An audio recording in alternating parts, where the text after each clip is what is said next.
It's been a rough couple weeks in Louisiana sports. LSU getting embarrassed by my Aggies, Gig'em, at home, leading to the firing of head coach Brian Kelly and athletic director Scott Woodward. Kelly was given a $54 million payout out the door. Sorry, Tigers fans. Been there. It was not fun to watch my tuition increase because of the Jimbo Fisher buyout. The New Orleans Pelicans starting 0-6 for the 2025-2026 season, and the Saints going 1-8 to start their 2025-2026 NFL season. It's been a mess. And we're going to talk about the state of the Pelicans and Saints today and New Orleans sports in general. This is Son of a Sports. Let's get into it.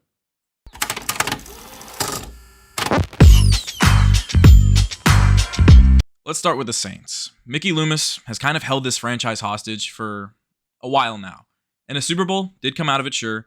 But now, I think any Saints fan will tell you that although they appreciate Loomis and the success he has helped this franchise find, they'd be the first ones to pack his bags and send him out of the state of Louisiana. And it's not like the Saints have become suddenly bad now. They've been bad for a while. Here's a sad and fun fact for you. If Alvin Kamara finishes this season as a Saint, which looks to be the case, he will have had more seasons in his career missing the playoffs than making it. It feels like the opposite to me because of the success the Saints had early in his career, but that's not the case. And the retirement of Drew Brees feels like the catalyst for what got them to this point, and that is in large part true, but you can also point to Sean Payton's departure after putting up a coaching masterclass in 2021 just to get that roster to 500. And after Sean left, that's kind of where Loomis went really crazy, going out and acquiring a second first-round pick in the 2022 draft so he could take tackle Trevor Penning, a tackle that was sliding down teams' boards and falling out of favor with analysts across the league. And Penning now and today might be off the team next year and is currently starting at guard after struggling at tackle for his first 3 seasons in the league, forcing the Saints to draft his replacement in Kelvin Banks Jr. The Saints struggled in 2022-2023 and finished 7-10 and finished with the 9th spot in the draft. But they didn't have their pick because of the Trevor Penning trade.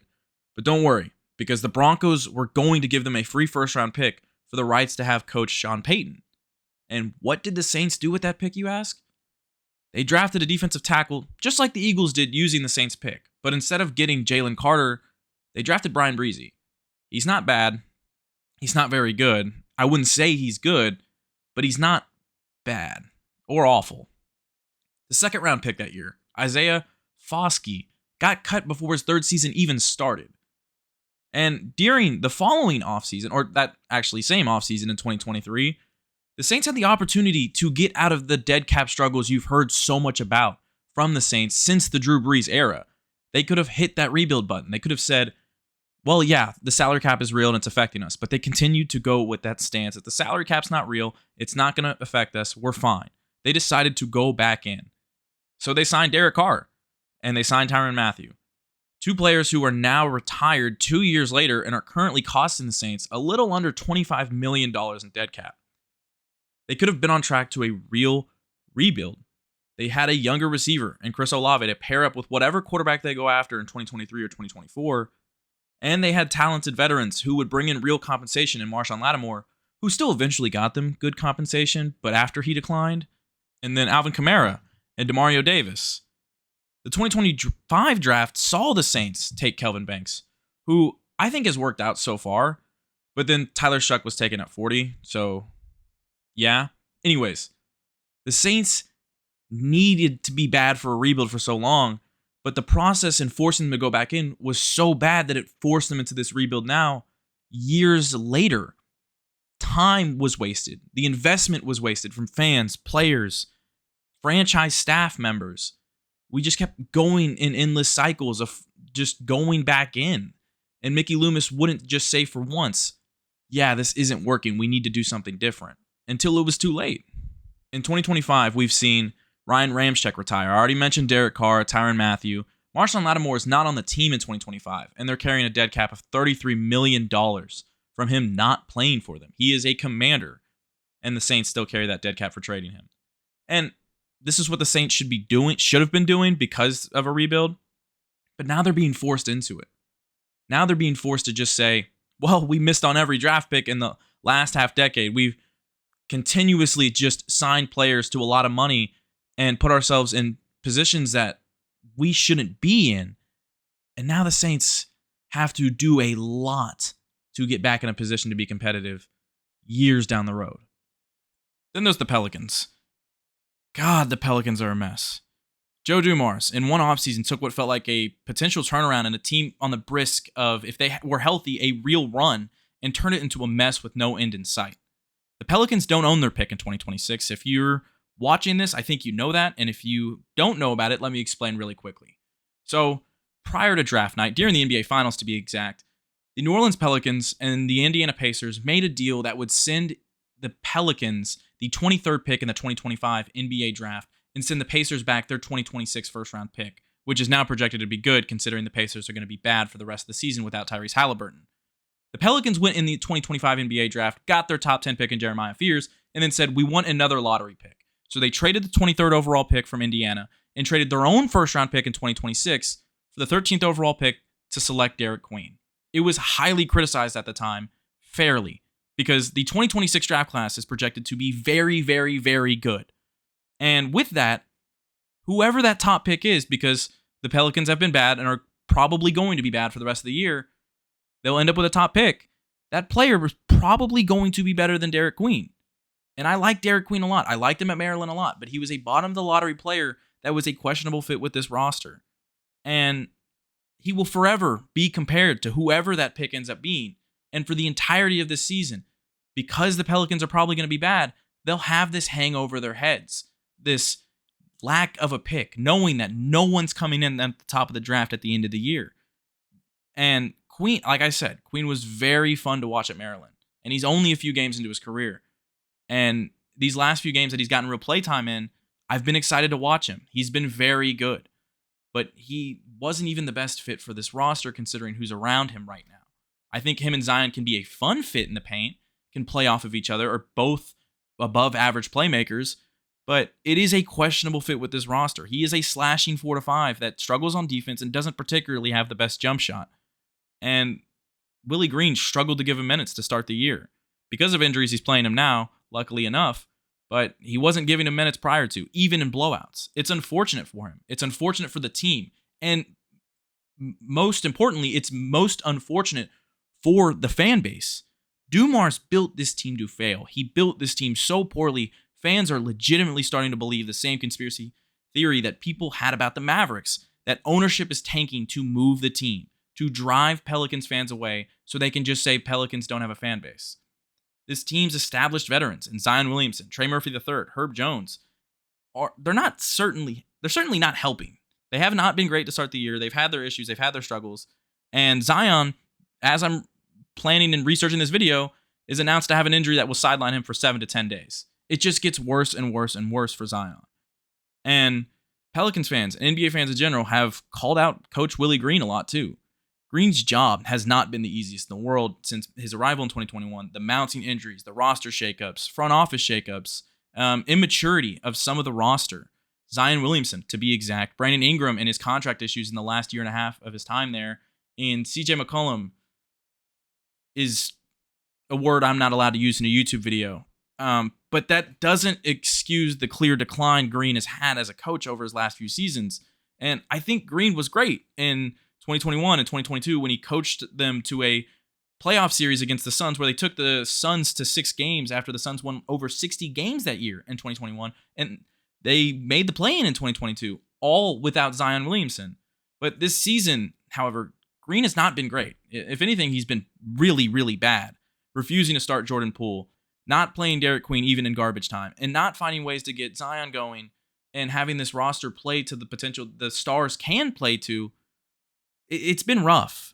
This roster, this franchise right now feels broken. And with all the criticisms aside, I should say they have won their last 2 games. I have had to re-record this because they won their last 2 games, and there was a lot of energy in those 2 games that gives you some excitement.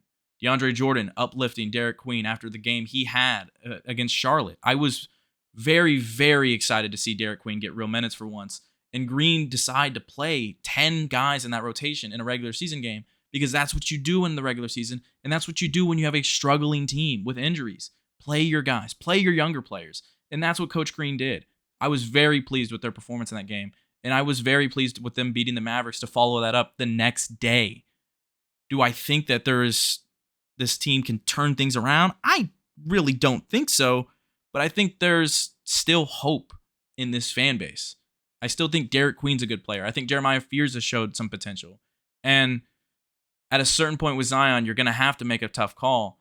But for now, you just ride the season out. But another fun fact I also learned remembered while researching this video is that the right-hand man to Dumars, by the way, is Troy Weaver. Troy Weaver. And if you don't remember him, he was the general manager that put together that awful 2023-2024 Pistons team that lost the most consecutive games in a regular season. That Troy Weaver. So Dumars and Weaver are an awful combination for a front office. And I'm sorry, Pelicans fans. Just keep hoping that your players can just ride this out and keep pushing. What do the Saints and Pelicans have in common other than they're both bad, play in New Orleans, and play right next to each other? Well, I'm glad you asked. Hi, Gail. How's life treating you, honey? How are the kids? How are you? If you don't recognize this beautiful woman, this is Mrs. Gail Benson, the owner of both the New Orleans Saints and the New Orleans Pelicans. I'm not going to sit here and tell you this is all Gail's fault, but I'm going to sit here and tell you most of it is. I do think we have to look her way for the lack of changes and progression for both franchises. Gail has been immensely loyal to Mickey Loomis for a long time. She's also been loyal to Willie Green, a major reason why David Griffin was let go at the end of last season. Gail and her husband, Tom Benson, the owner of both organizations until 2018, and that was where he passed, and both franchises went to her. They had Loomis act as the Pelicans/Hornets executive vice president of basketball operations from 2013 when they bought the team until 2019, while also acting as the executive vice president and general manager of the Saints. Yeah, he ran both franchises at the same time. Gail and her husband, when he was owner, neglected the Pelicans for as long as they've owned them, leaving the job to executives and letting them have years to figure things out on their own. David Griffin, for example, was believed to be on the brink of being fired at the start of the 2021 season, but was kept all the way through the end of the 2025 season. And Griffin had his issues, sure, but I think Griffin kind of earned some redemption with some of his draft hits, specifically in the 2021, 2022 drafts, and just the way he added talent to the Pelicans roster. But it's an example of an executive having 6 years to just do whatever they want with the Pelicans.